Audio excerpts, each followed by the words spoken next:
Gracias por estar pendiente de nuestra página Primera Iglesia Bautista en San Antonio.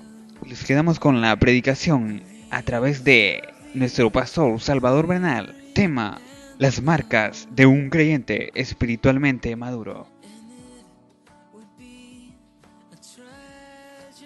¿Sabe usted cómo detectar cuando un billete es verdadero y no falso? Pues para detectar cuando un billete es verdadero, se puede lograr a través de distinguir ciertas cosas. Un billete verdadero, cuando usted lo pone así a trasluz, se ve una marca de agua, una cara formada. Un billete que es verdadero también lleva una cinta donde se ha escrito el número de la denominación que es ese billete. Un billete que es verdadero también, cuando usted agarra un numerito que está en una de las esquinas, este numerito, si lo mueve así, le cambia un color como anaranjado. Si lo regresa nuevamente a donde estaba, el color del billete se vuelve, del número del billete se vuelve verde. Para identificar entonces eso, hay marcas, hay características que le ayudan a usted a comprender si lo que tiene es real o es falso. ¿Saben algo, mis hermanos? Hablando de la madurez espiritual de los creyentes, también existen marcas. Y cuando un creyente cumple con esas marcas, podemos afirmar con toda seguridad que esa persona es madura espiritualmente. Y eso es lo que esta tarde vamos a descubrir. Invito a buscar en su Biblia el libro de Génesis, capítulo número 39, del versículo 1 al 12. Y después usaremos algunos versículos más de este capítulo. Génesis 39, del versículo 1 al 12.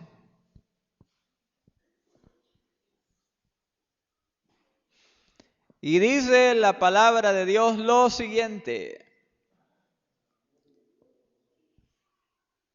llevado pues José a Egipto, Potifar, oficial de Faraón, capitán de la guardia, varón egipcio, lo compró de los ismaelitas que lo habían llevado allá.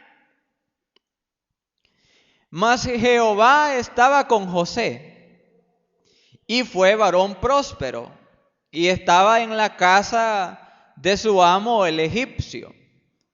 Y vio su amo que Jehová estaba con él, y que todo lo que él hacía, Jehová lo hacía prosperar en su mano. Así halló José gracia en sus ojos, y le servía, y él le hizo mayordomo de su casa, y entregó en su poder todo lo que tenía. Y aconteció que desde cuando le dio el encargo de su casa y de todo lo que tenía, Jehová bendijo la casa del egipcio a causa de José. Y la bendición de Jehová estaba sobre todo lo que tenía, así en casa como en el campo. Y dejó todo lo que tenía en mano de José. Y con él no se preocupaba de cosa alguna, sino del pan que comía. Y era José de hermoso semblante y bella presencia. Aconteció después de esto, que la mujer de su amo puso sus ojos en José y dijo: duerme conmigo. Y él no quiso. Y dijo a la mujer de su amo: he aquí que mi señor no se preocupa conmigo de lo que hay en casa, y ha puesto en mi mano todo lo que tiene. No hay otro mayor que yo en esta casa, y ninguna cosa me ha reservado sino a ti, por cuanto tú eres su mujer. ¿Cómo pues haría yo este grande mal y pecaría contra Dios.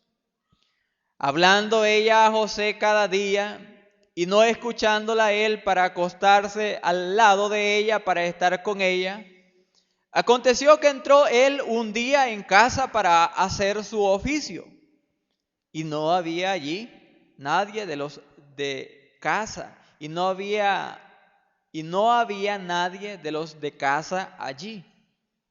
Y ella lo asió por su ropa diciendo: duerme conmigo. Entonces él dejó su ropa en las manos de ella y huyó y salió. Hasta allí vamos a leer esta tarde. Nuestro tema es las marcas de un creyente espiritualmente maduro. Es que, hermanos, dejemos bien claro esto desde el principio. El estar muchos años caminando con Dios no significa que toda la gente llega a madurar espiritualmente. La madurez espiritual no se alcanza por el número de años. A veces sí, a veces no. Y lo que el pasaje bíblico que tenemos en consideración nos va a enseñar es de que existen 3 marcas que posee una persona o un creyente cuando éste es espiritualmente maduro. Yo deseo esto compartir con ustedes. A veces se tiene la idea de que alguien que es espiritualmente maduro es una persona que casi es como un ángel, es tan santo, es una persona tan humilde que ya parece que anda rodeado con una aureola aquí sobre su cabeza. A veces se cree que la persona que es espiritualmente madura es aquella que no le habla a nadie, sino que está allí apartada. No, hermanos. Aquí hay 3 marcas de la espiritualidad, de la madurez espiritual. Y veamos cuál es la primera marca. Un creyente que es espiritualmente maduro, en primer lugar, muestra diligencia en su trabajo. Versículo 1 en adelante. Llevado pues José a Egipto, Potifar, oficial de Faraón, capitán de la guardia, varón egipcio, lo compró de los ismaelitas que lo habían llevado allá. Recuerden de que eran sus hermanos quienes lo habían vendido, hablando de José. Entonces lo habían comprado unos que iban para Egipto. Y acá se nos informa de que quien lo compró en Egipto fue un hombre llamado Potifar, que era un capitán de aquellos que cuidaban al faraón, rey de Egipto. ¿Qué es lo que dice el versículo 2 de José, hermanos? Mas Jehová estaba con José y fue varón próspero y estaba en la casa de su amo el egipcio. Y vio su amo que Jehová estaba con él y que todo lo que él hacía, Jehová lo hacía prosperar en su mano. Está hablando del trabajo de José. Versículo 4. Hacía yo José gracia en sus ojos y le servía. Y él le hizo mayordomo de su casa y entregó en su poder todo lo que tenía. José era un creyente maduro a pesar de ser un jovencito. Y la primera evidencia de su madurez es que en su trabajo José era una persona diligente. Miren, era diligente en las labores más sencillas. ¿Qué cargo tenía José cuando llegó a donde Potifar? ¿Alguno me puede ayudar? En este caso, ahí no nos dice el pasaje bíblico, porque el que cuidaba ovejas era David. Pero el cargo que él tenía era esclavo. Fue comprado por dinero. Significa de que él llegó a donde Potifar como un esclavo. Entonces podemos imaginarnos qué labores le correspondían a José. Barrer, lavar trastes, chapodar, regar las plantas del jardín, lavar trapeadores. Eso hacía él. Pero en eso que él hacía, él lo hacía bien. Hay personas que dicen, yo no hago bien mi trabajo porque no me pagan bien.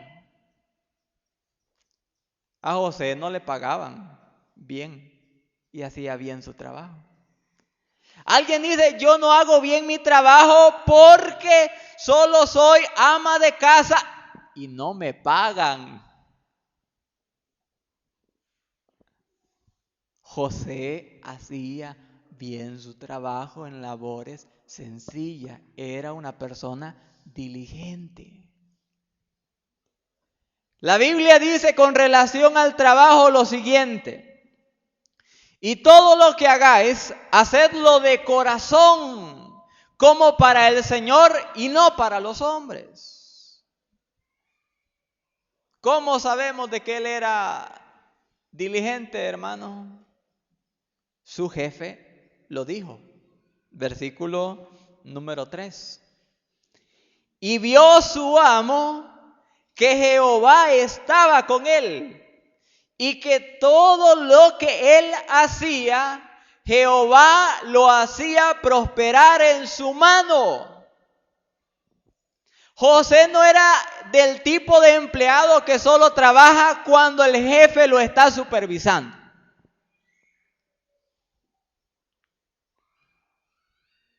Y ahí viene el jefe. Sal. Que no haya que hacer el empleado.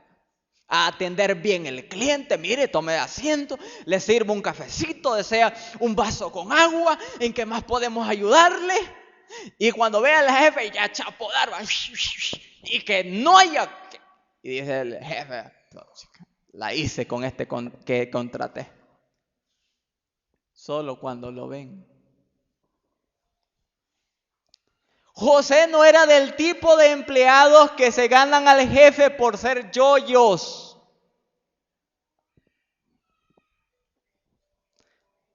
Le limpio el vidrio al carro, jefe. Se lo lavo.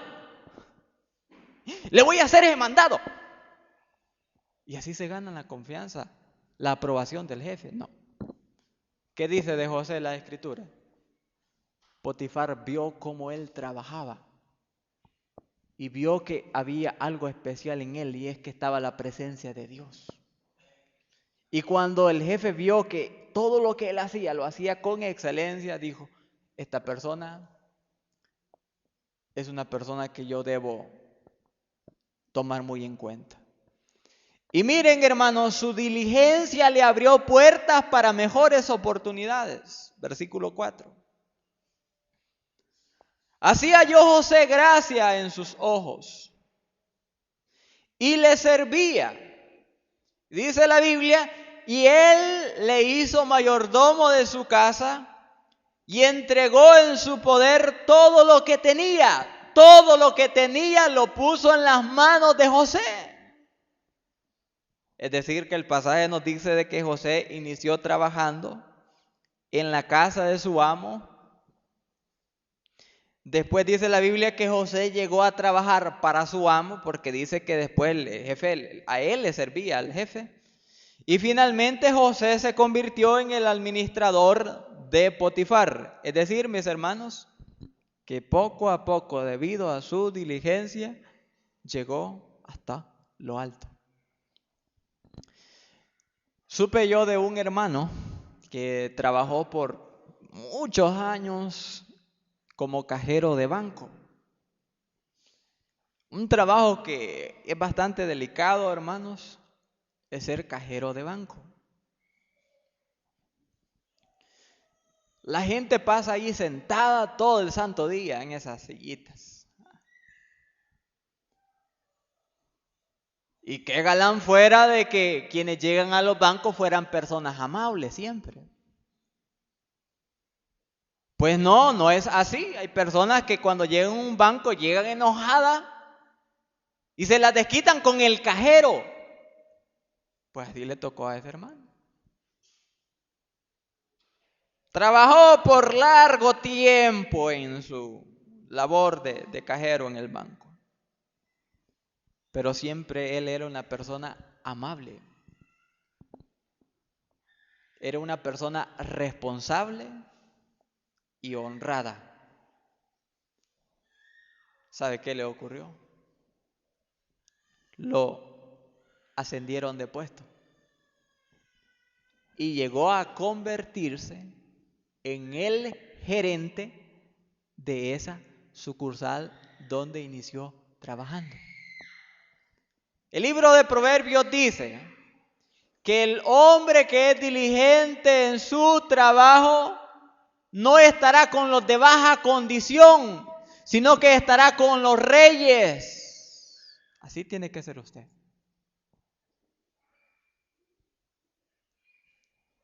Es una evidencia de madurez espiritual ser diligente en su trabajo. Como cristiano uno tiene que dar un buen testimonio y hacer su trabajo con gozo, cumplirlo con responsabilidad, en los horarios establecidos, servir cada vez que usted pueda y hacerlo de buena gana. Así era José y por ello se ganó la confianza de su jefe porque lo puso a administrar todo lo que tenía. Pero me dirá alguien, pero José lo que tenía era cuidar una casita. No, hermanos. Vamos a ponerlo en nuestros términos. ¿Qué es lo que administraba José? José administraba una hacienda. Porque el cargo que ese hombre Potifar tenía era de gran influencia. Él tenía dinero. Se habla acá que él tenía campos, que él tenía casa. Es decir, que el hombre sembraba quizás grandes plantaciones y José se encargaba de todo aquello. Es decir, que el hombre tenía una casa lujosa, el hombre manejaba bastante dinero y el que administraba todas esas cosas era José. Primer señal de madurez espiritual, diligencia en su trabajo. Segunda señal o marca de madurez espiritual es que el creyente tiene dominio propio frente a la tentación. Miren, hermanos, uno no sabe si tiene dominio propio hasta que ha sido tentado. Usted no sabe si tiene dominio propio hasta que le ha venido una tentación y la ha superado. Veamos qué le ocurrió a José. Versículo 7.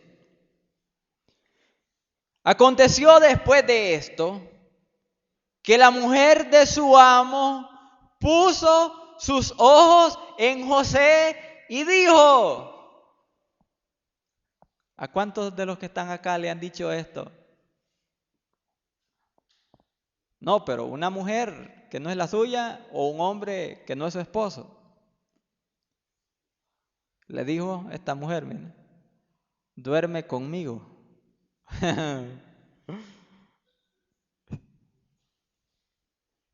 Quería que uno se acostara a José al lado para sentir allí la calor de él. No, hermano. Esa andaba como leona rugiente buscando a quien devorar. Pero se nota de que José tiene dominio propio. Porque frente a la tentación, él hace lo siguiente. En primer lugar, rechazó la oferta pecaminosa que se le hizo. Versículo 8. La mujer le dice en el anterior, duerme conmigo. ¿Y qué dice el inicio del versículo 8? Y él no quiso. Hay una diferencia entre él no pudo y él no quiso. Si hubiese dicho la Biblia y él no pudo, es que quizás no se presentó la oportunidad para estar a solas con la mujer. Pero acá dice que él no quiso. Rechazó la oferta pecaminosa. Hermano, es que la mujer que lo tentó era fea. ¿Y así quién va a caer? No, hermanos. Las mujeres de Egipto son como las mujeres del Salvador.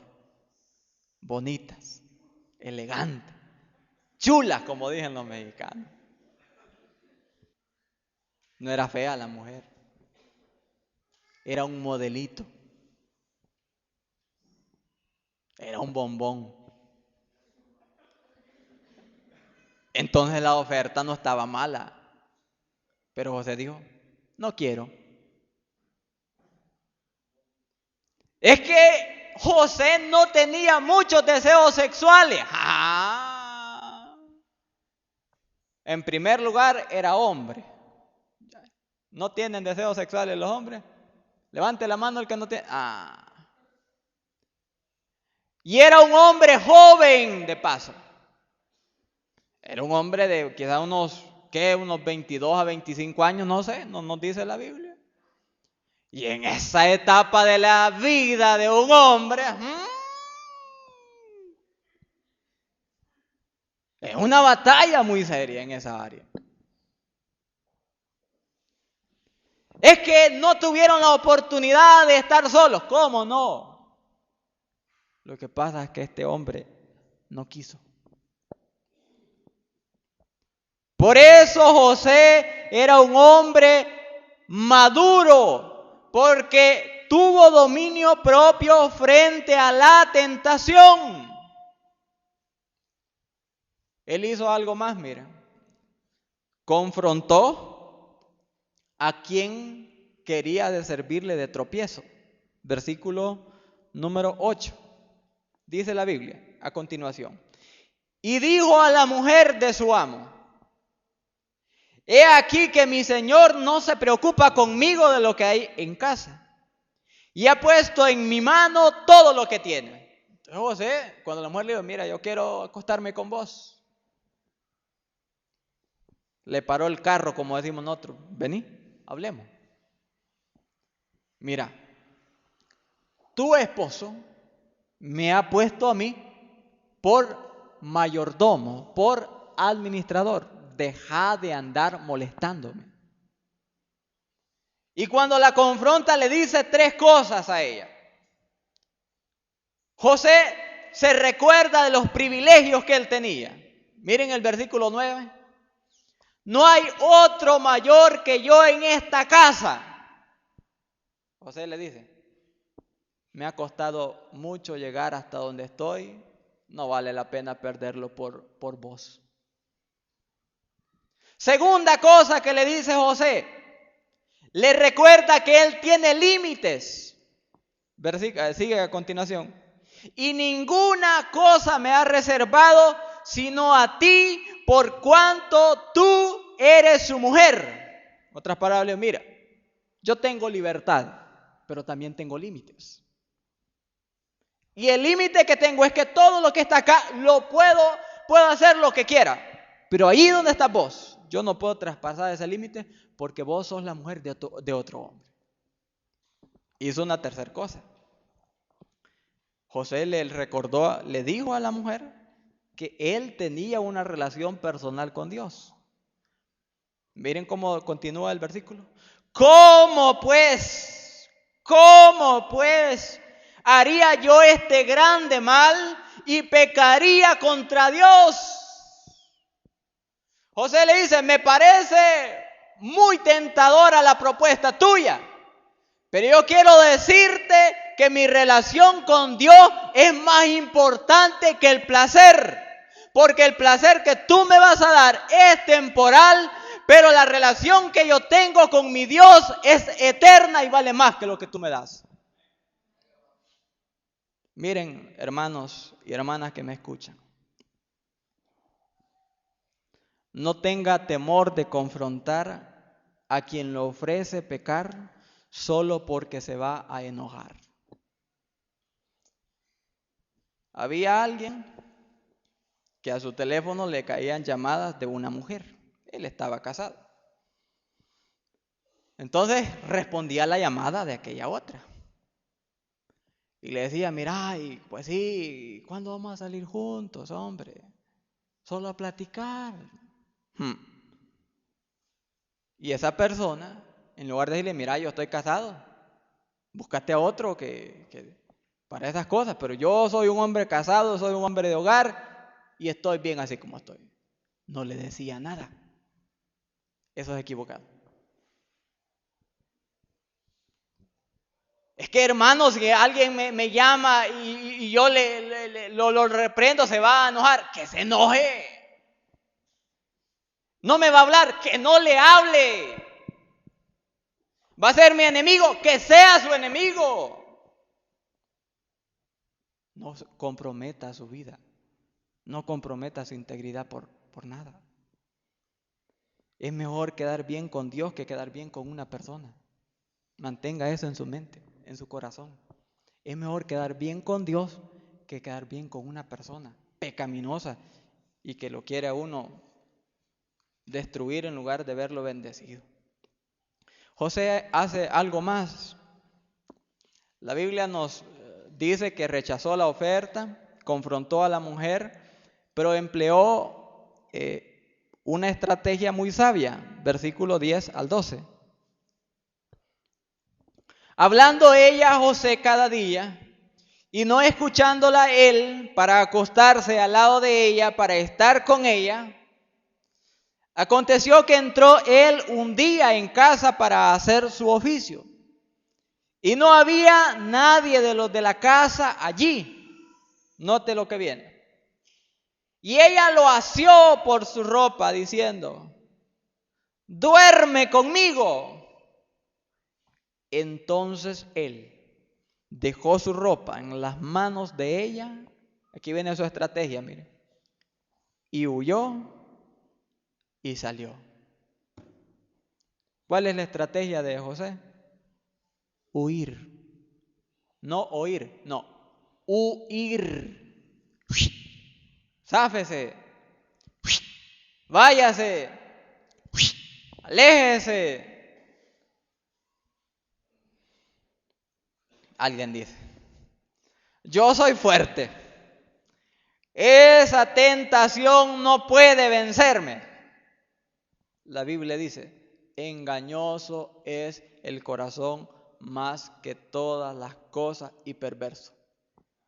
No se confíe.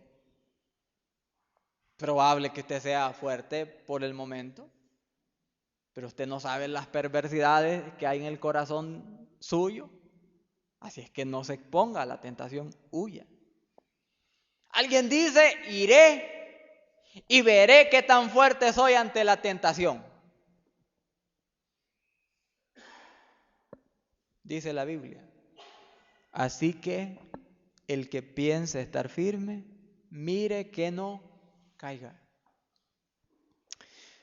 No, hermano, mire.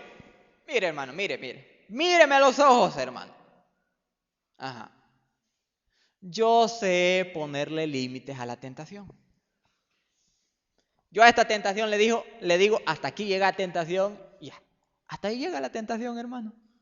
Dice el libro de Proverbios capítulo 6, versículo 28.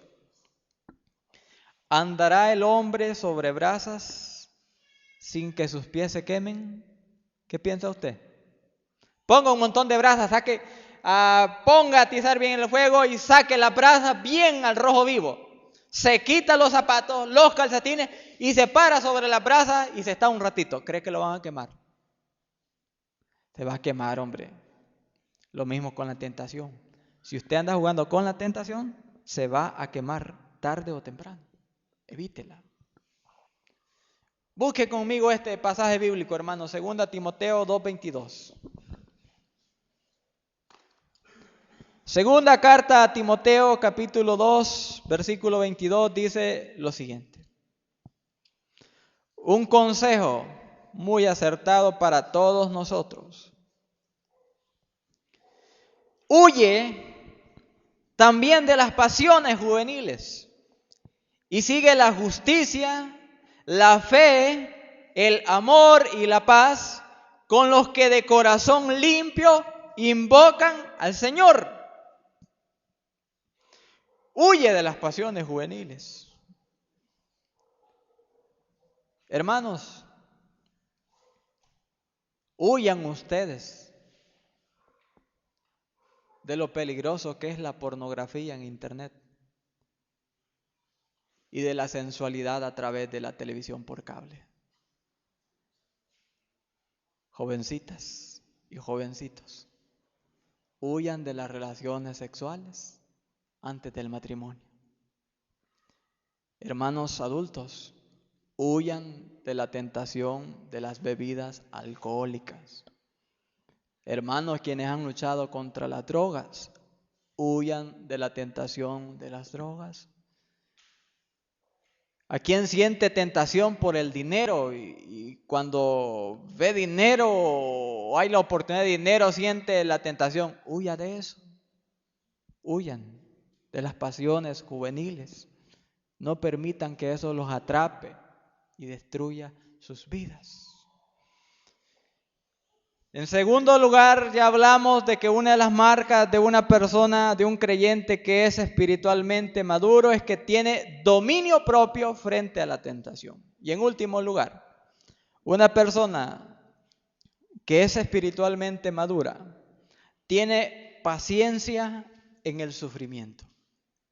Paciencia en el sufrimiento. Vamos al libro de Génesis, capítulo 20.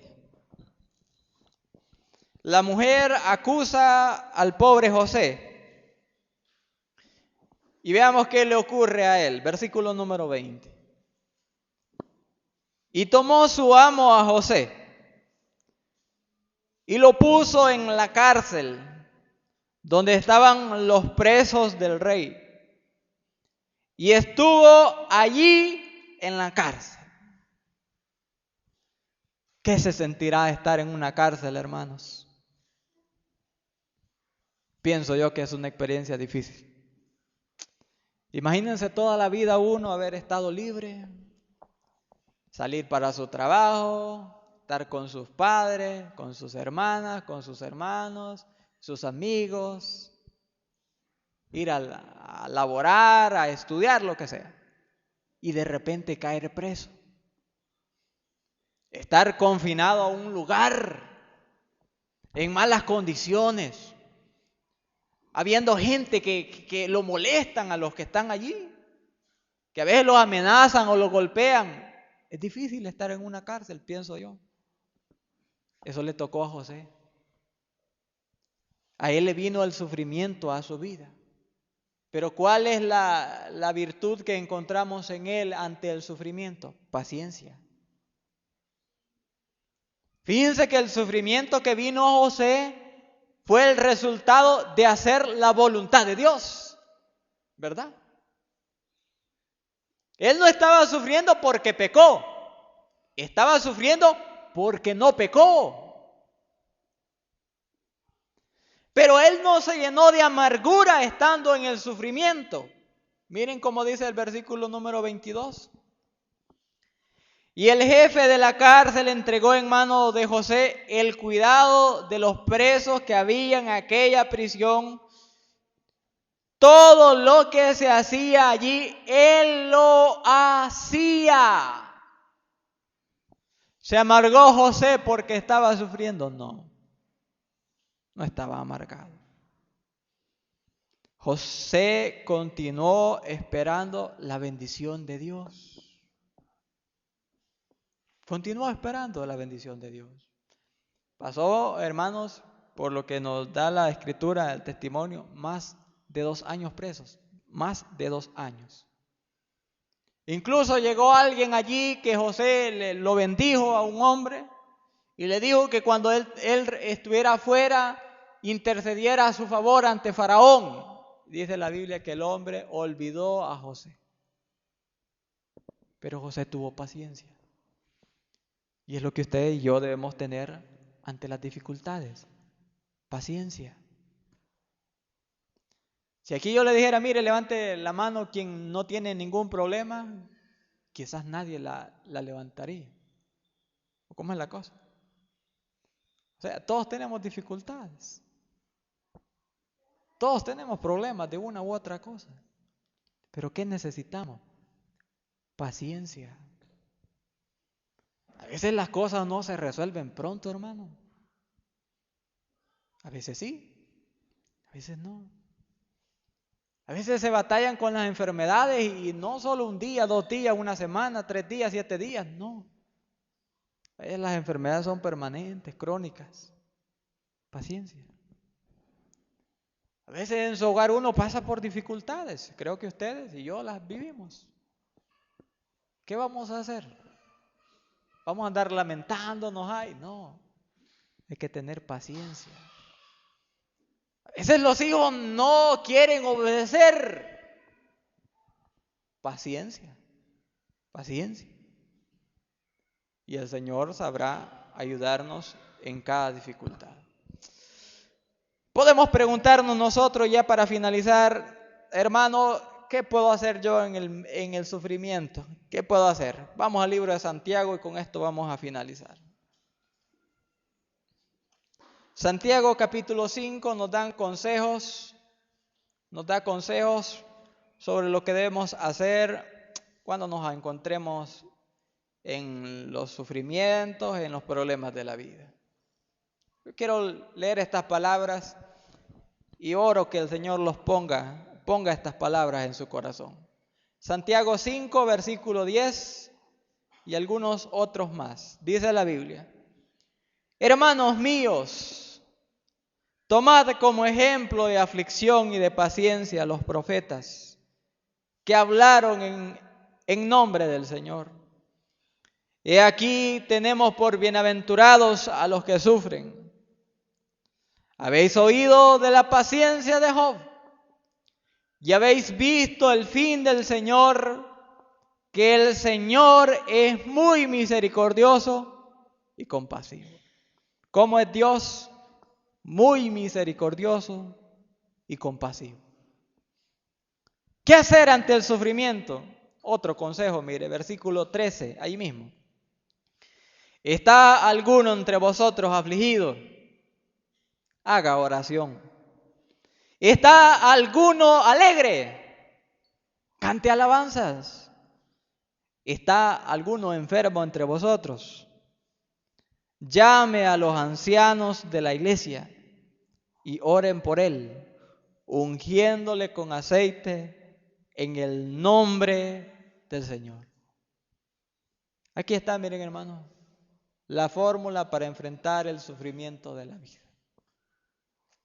Confiar en la misericordiosa mano de Dios, hacer oración ante su presencia y pedirle a otros que nos ayuden a orar y nos ayuden a llevar la carga que solo sentimos que ya no podemos. Nuestra conclusión esta tarde es bien sencilla. Somos llamados cada día a ser creyentes maduros. ¿Cómo usted puede notar que va por ese camino hacia la madurez? Haga su trabajo con diligencia. Sea en lo secular o sea en la obra de Dios, hágalo con diligencia. ¿Cómo más puedo saber que soy una persona que va madurando? No, hombre, ya no se deje arrastrar por el pecado, por la tentación, no. ¿Saben, hermanos? que el dominio propio es un fruto que produce el Espíritu Santo? La Biblia dice, más el fruto del Espíritu es amor, gozo y todo lo demás, y al final dice, templanza. Templanza es dominio propio. ¿Y cómo entonces tiene dominio propio uno? Permitiéndole al Espíritu de Dios que controle mi vida, que controle mis debilidades y me ayude. La otra señal de madurez, hermanos, es la paciencia. Tenga paciencia. No siempre hay dificultades. Hay tiempos bonitos donde uno se goza, pero si usted está en los tiempos donde hay lágrimas, donde hay un corazón destrozado, tenga paciencia. Encomiende su vida al Señor y Él sabrá ayudarle.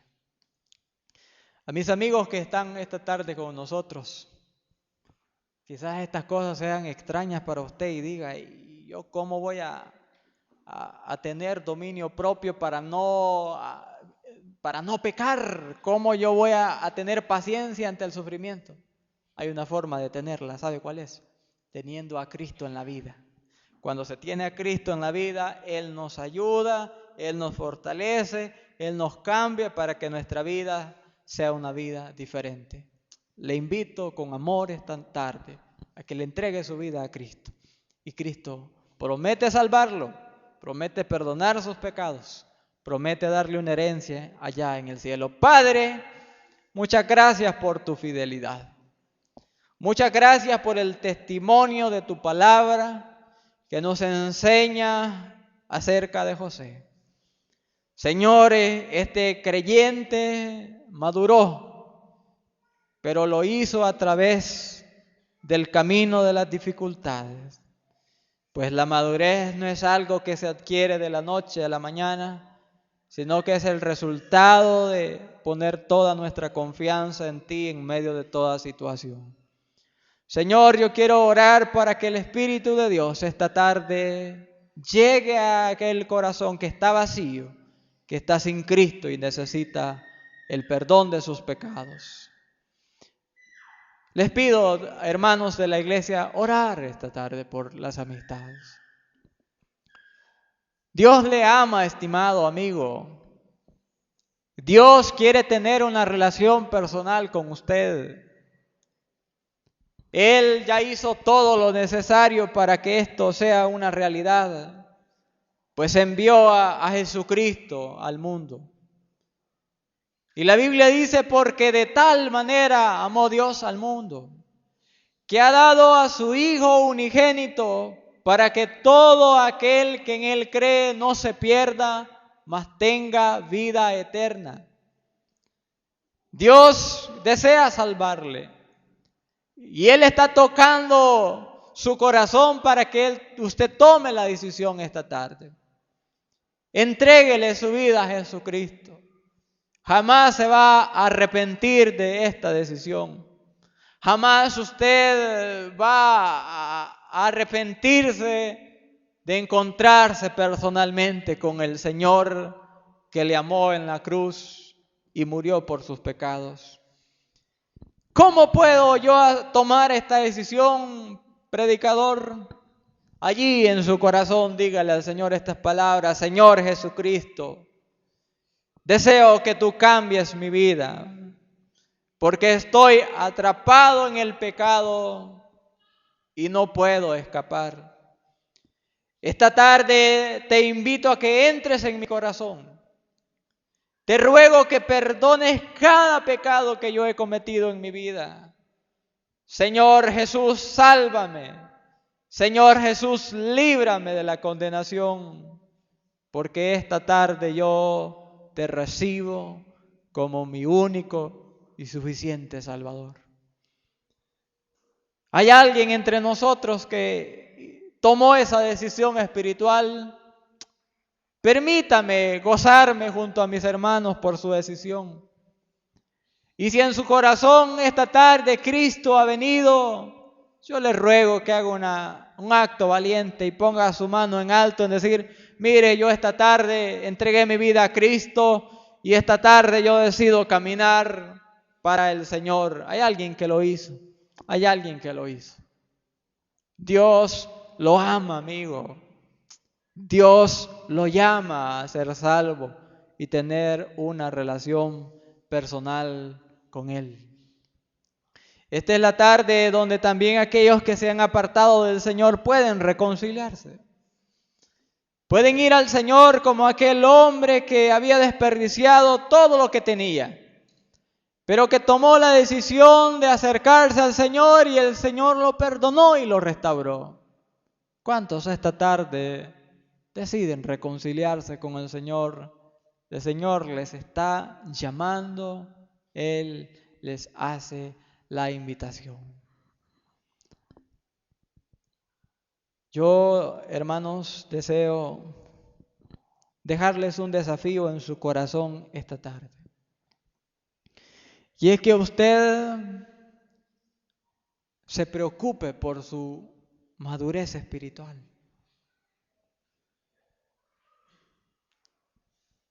Sea una persona con un buen testimonio, trabaje duro, honradamente, sea responsable. No se deje ya arrastrar por aquel amigo, aquella amiga que lo induce a pecar, o por aquellas situaciones en las que usted no ha tenido control. No, sométase al Espíritu Santo de Dios y Él le va a ayudar. Y a quienes están viviendo pruebas, dificultades, aférrese al Señor. El hombre falla, pero Dios jamás lo hace. Padre nuestro que moras en el cielo, gracias Señor por este servicio en este santuario. Esta tarde, Dios, yo tengo la confianza que tu palabra es el instrumento del Espíritu para edificar tu iglesia. Y gracias Dios por permitirme compartirla con mis hermanos. Señor, yo oro para que tus verdades sean guardadas en el corazón de cada oyente. Da tu bendición a los que no son salvos, Dios. Apresúralos a tomar esta decisión para conocer a Cristo. Y ayúdanos a todos nosotros a cada día mejorar y madurar como siervos tuyos que somos. Señor, despídanos con tu paz, con tu bendición, en el nombre de Jesús. Amén.